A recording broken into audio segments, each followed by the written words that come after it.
Hey guys, so many of you guys asked me if you upload themes on WPBay, how do you upload also the companion plugins?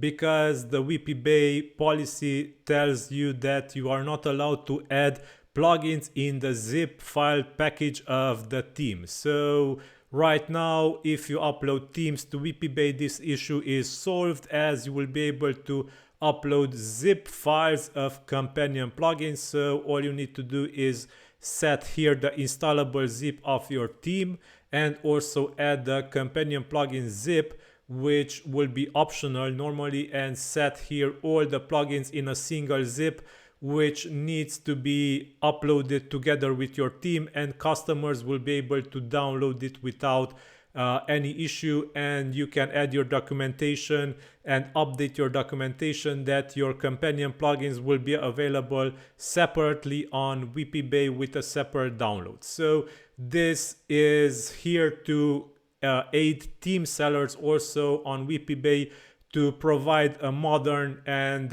usable functionality for WPBay, and so to also allow customers to better understand how to install and use your products, and in this case themes. So this is all for now. If you have suggestions, let me know in the comments. Thank you for watching. Bye bye.